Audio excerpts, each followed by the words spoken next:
It's your boy 360 Jeezy, and this is the full length haircut of the Fohawk. Now my first guideline, I like to do in the shape of the client's head.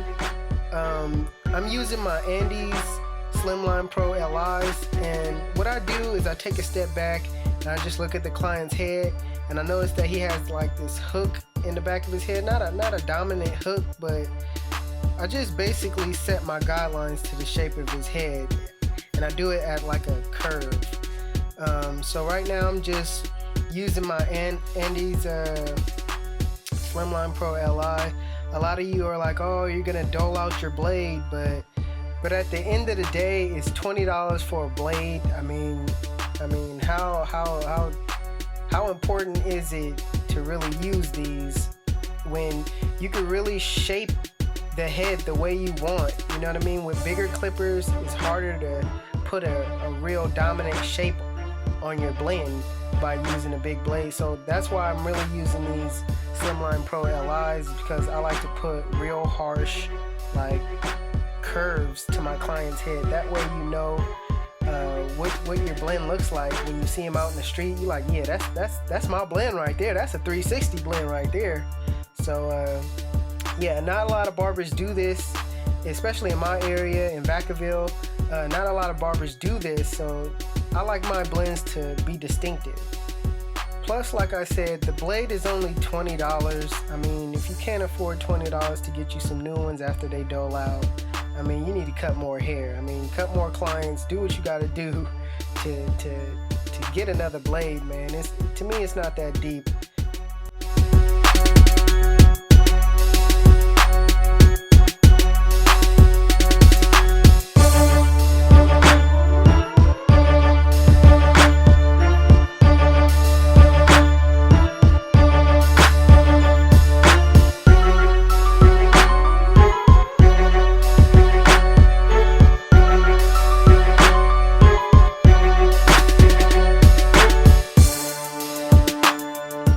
Next guideline I'm gonna set is the lever open with my Oster speed lines. Speed line clippers are basically fast feeds, if you guys didn't know. And what I do is I go up about like an inch. I start off low with my first guideline, and I'll make sure I go up an inch when I set my guidelines, because you're gonna see a difference, and I'm gonna tell you guys a little bit along the way, but I can't really describe it to you right now. Just make sure you do an inch and set your guidelines real strong, and just try to be neat with setting your guidelines. You don't want to be sloppy with setting your guidelines, because that determines how your blend and how your fade is going to come out.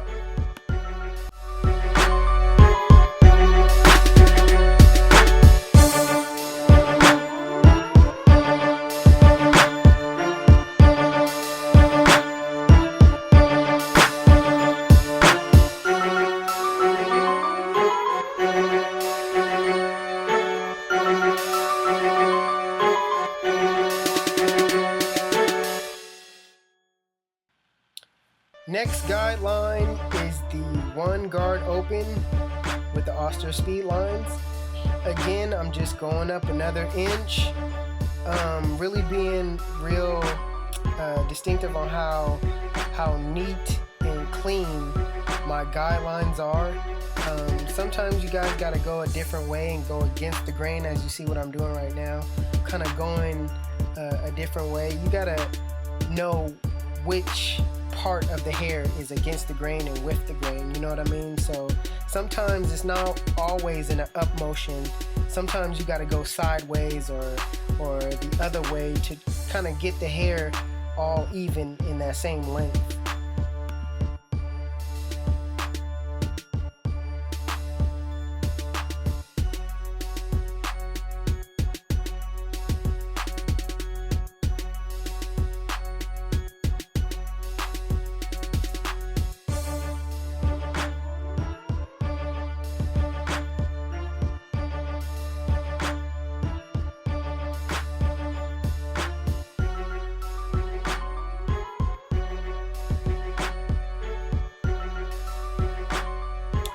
Next guideline I'm setting is the 2-guard open.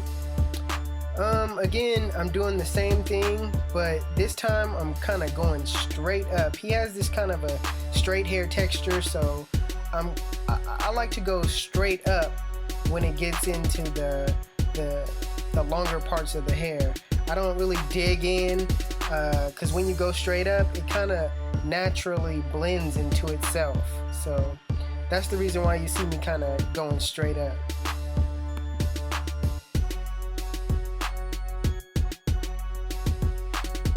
Again, you guys gotta really pay attention on how neat your guidelines are, because it really dictates how clean the fade is.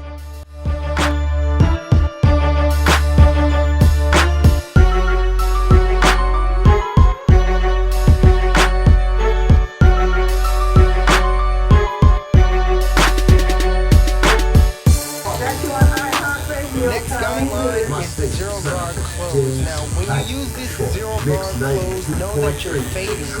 Okay, now you're fading, now you're blending, now you're flicking out. It should be a flick out motion, and you're just attacking the line. Don't go over the line. Make sure you start a little bit below the line and flick out to the line. Don't flick out over the line. And when you go over the line, don't be afraid to open up the lever a little bit and blend into the next guideline a little bit. You want to open that blade up just a tad bit. You can go back and forth and do this. It's no problem. Don't be afraid to kind of open it up a little bit.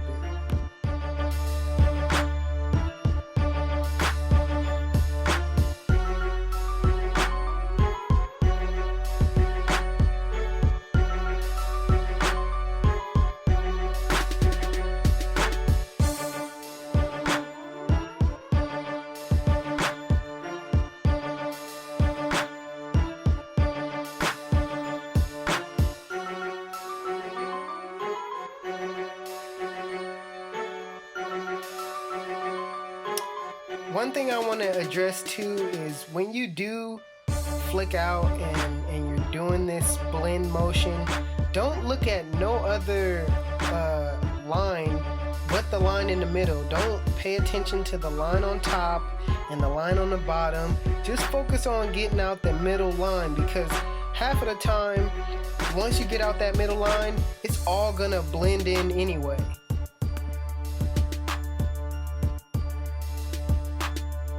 Very rarely are you gonna have to go back up to the what I should say, the 2 guard. Rarely are you gonna have to go back up to that 2 guard and knock some bulk out. As long as you get out of that, get that middle line out, you're gonna be good.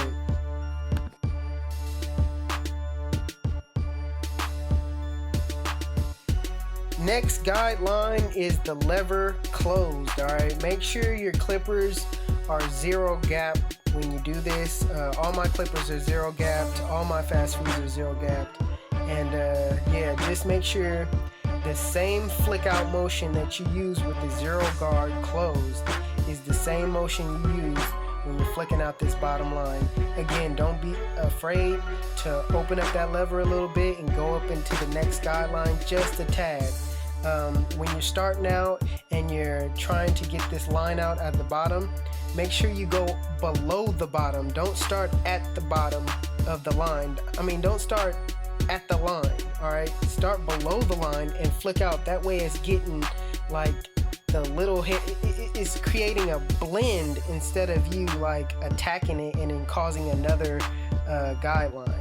If that makes sense. I'm trying to explain this the best way I can, but just make sure you go a little bit below the line and kind of flick at the line. Don't go to the line and then, you know, create that's basically creating another guideline going directly to the line. You kind of gotta it's kind of like painting, you guys. If you ever guys took a stroke at something, like it's hard to explain, but you guys see what I'm doing.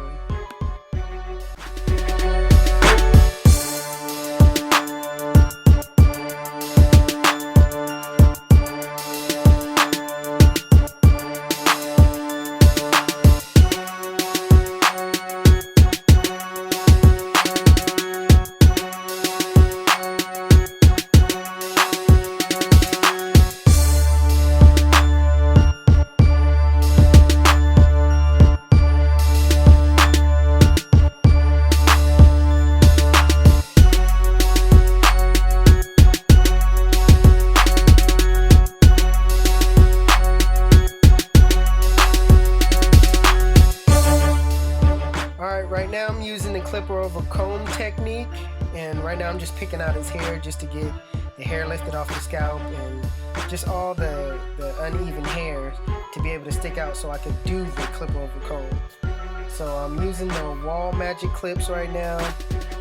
They're actually balders now because I took the blade off of it, took the handle off of it, and made them into balding clippers. So I'm just using the clipper over comb technique. There is no real way to kind of explain it. This is all trial and error, especially with me.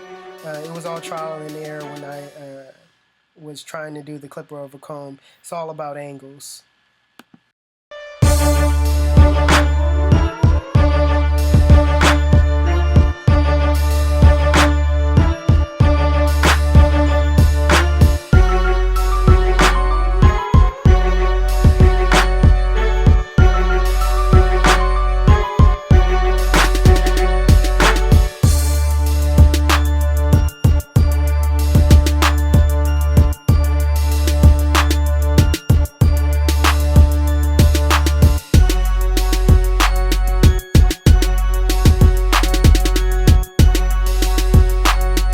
First thing I do when I line somebody up is I make sure I brush the hair down, or in this case, comb the hair down. I'm using my Andis Slimline Pro Li's to line them up. Some of you guys may think, oh my god, he's pushing the line back. But his hair is growing over his natural line, so therefore you have room to work with. I kind of get tired of people like sitting here like, oh, you pushing your line back just because I take off a lot of hair. Half of the time the client's hair has grown in. He ain't been in here for like 3 weeks, so their hair in the front grows over, you know, his natural line. So if you guys see me take back a lot, half of the time is because I'm taking it back to the natural line.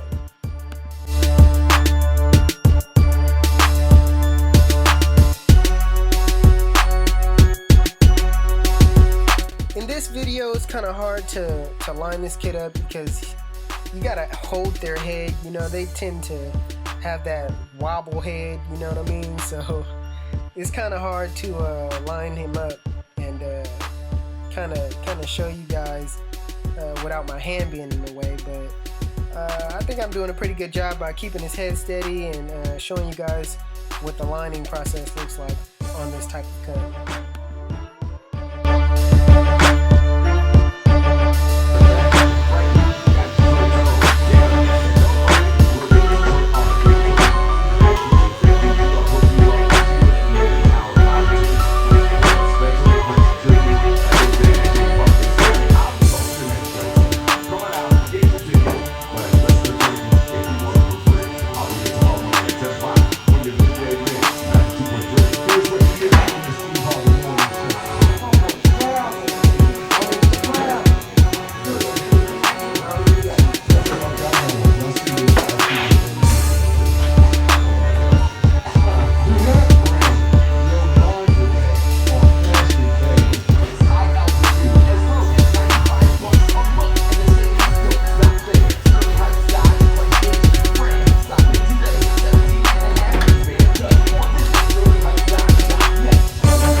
Alright, he came in looking like the girl in class took back her Valentine's card to, it's Mr. Steal Girl, it's Mr. Steal Girl, it's Mr. Steal Girl. Yeah, y'all know that Trey song. Alright, YouTube, thank you for watching. This is the cut. A little Fohawk with the blend, with the contour, you know what I'm saying, the contour fade on it. And yeah, man, make sure you guys follow me on Instagram. Make sure you guys follow me on Snapchat too. I got a Snapchat and I'll be wilding out on Snapchat sometimes. So it's your boy 360 Jeezy, and I'm out of here. Cheers!